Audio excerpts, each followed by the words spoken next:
Bismillahirrahmanirrahim. Assalamualaikum warahmatullahi wabarakatuh. Selamat pagi anak-anak kelas 6A. Ketemu lagi di pembelajaran online. Kita hari ini belajar IPA. Ya, sebelum kalian menonton, pastikan kalian sudah absen dulu di grup ya. Nah, di pelajaran subtema 2 ini kita akan membahas tentang perkembangbiakan hewan.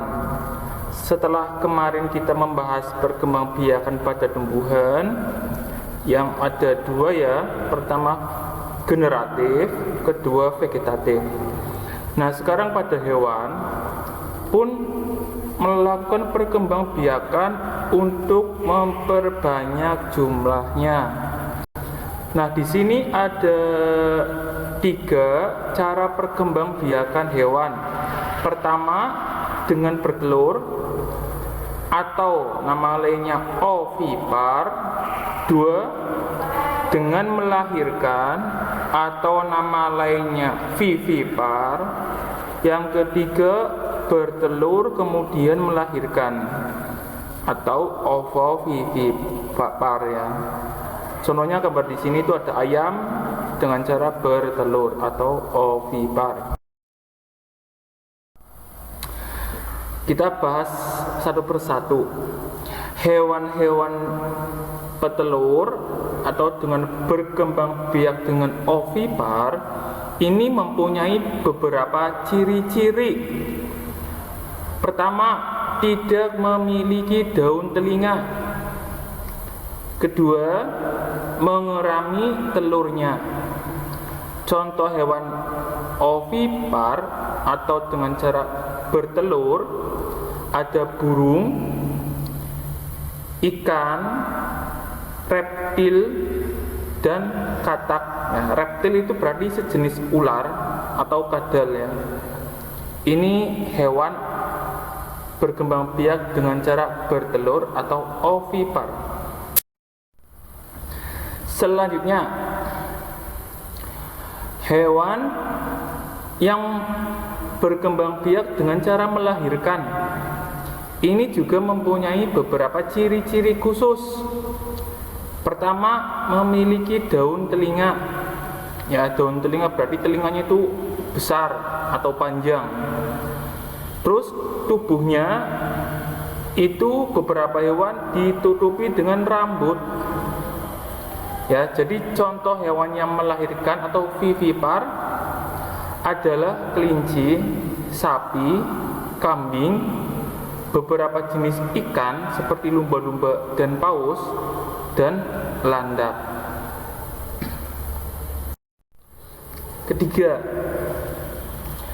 hewan berkembang biak dengan cara bertelur dan melahirkan atau nama lainnya ovovivipar. Hewan ini tuh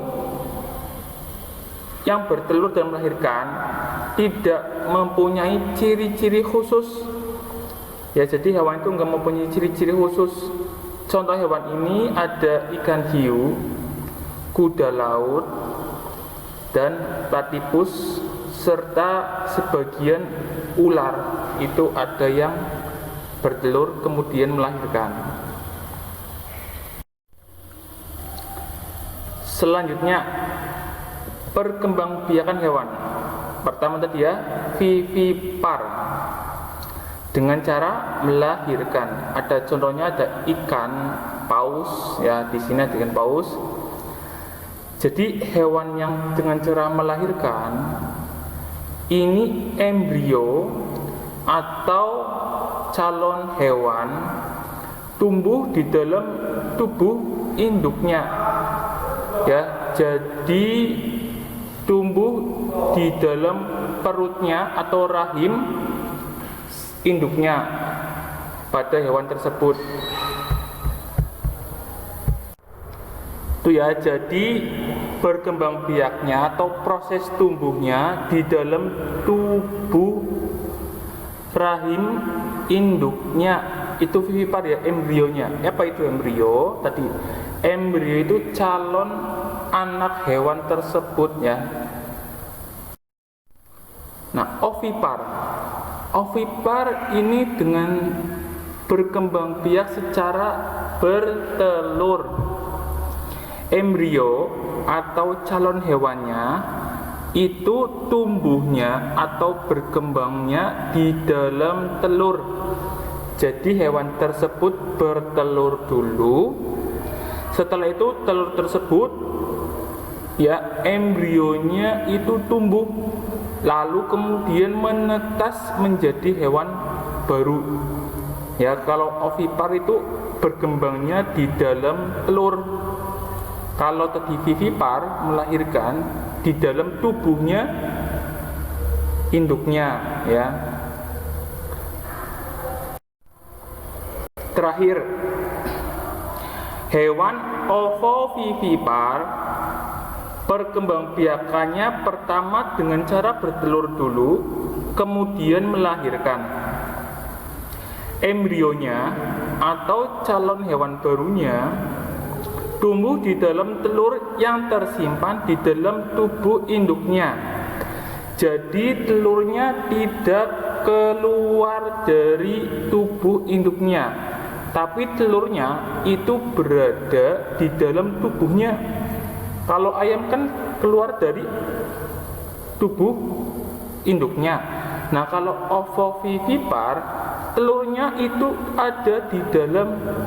Jadi bahasa lainnya mengeramnya di dalam tubuhnya, bukan di luar tubuh induknya. Embrionya ini tumbuh di dalam telur yang disimpan di dalam tubuh induknya.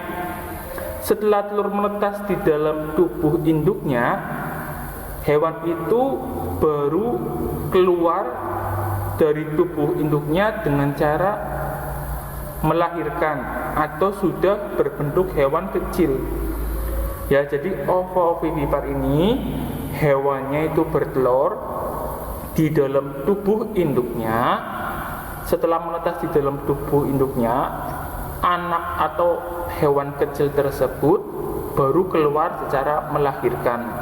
Ya, ini ovovivipar. Contohnya ada hewan pari di sini ya. Selanjutnya, nah, kelompokan hewan di bawah ini berdasarkan dengan cara berkembang biaknya. Kerjakan di buku tugas kalian ya. Nanti biasa untuk latihan kalian, Ustadz biasa koreksi buku tugasnya, nanti Ustadz dikoreksi, dikumpulkan seperti biasa setelah pembelajaran subtema 2 selesai. Sekian pelajaran dari Ustadz. Tetap semangat belajar. Semoga kita bisa bertemu lagi di dalam kelas. Ustadz akhiri, wassalamualaikum warahmatullahi wabarakatuh.